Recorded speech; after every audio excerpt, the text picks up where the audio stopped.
When you're skiing on perfectly groomed terrain, you can feel how easy it is going from turn to turn with almost no resistance around the skis.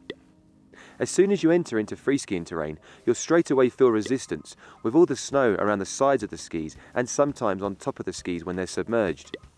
Because there's more resistance around the skis, simple foot steering isn't normally adequate here. What you need for free skiing is thigh steering, so you have a stronger steering mechanism to carve through the snow.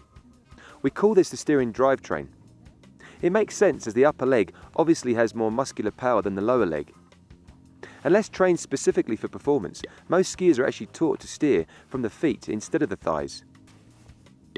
This is weaker and can actually put unwanted torque on the knee. A great way of training your legs to steer correctly is to build the muscles up that are responsible for the steering drivetrain. Ideally, you need to build the strength and endurance of how these muscles perform. The specific muscles that help you rotate your legs are the sartorius and piriformis for the external rotation. This would be when your left leg is turning left. And the gluteus medius, gluteus minimus and abductus for the interior rotation. This is when your left leg is turning right. To build these muscles, use a dry land training exercise called thigh steering. Thigh steering is what we use as part of a morning's warm-up routine on the mountain to get the muscles prepared for skiing.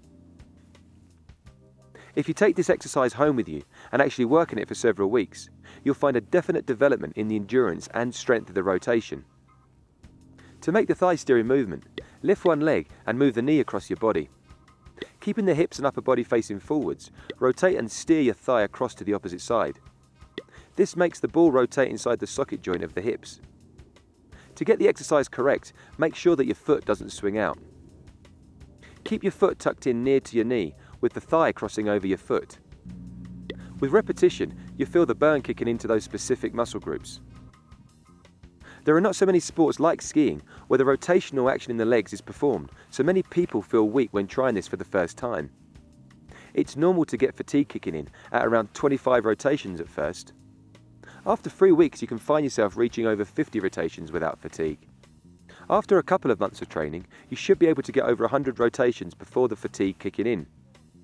Just before skiing, it's sometimes a good idea to use this exercise and get the burn, so you know what muscles you should be using as you're making your turns.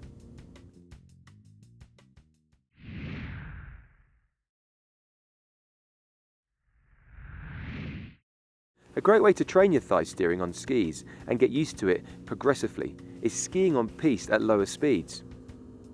At lower speeds on piste, you can simulate the feeling of having more resistance around your skis, as in off-piste terrain, but without jumping in at the deep end straight away. Quite often, if you've just learnt to thigh steer, it won't always show itself in your skiing to begin with.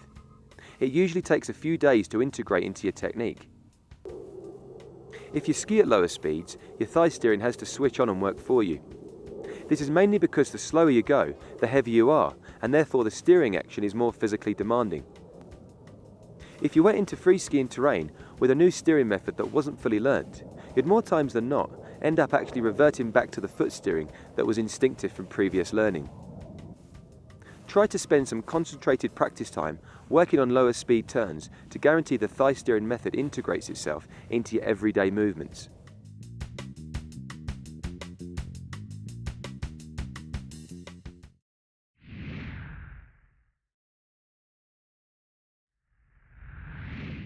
To test out your new steering drivetrain in off-piste terrain, try to start in conditions you can comfortably cope with. There's no point in testing yourself to the limit when you're trying to integrate a new skill into your skiing. You should be aiming for smooth and progressive steering movements and have rhythm to link into each turn. You'll feel the ability after time to ski faster, steeper and heavier snow without feeling vulnerable or having your confidence broken. After time, you'll be comfortably making the bigger radius freeride turns and getting the full use of your big mountain skis.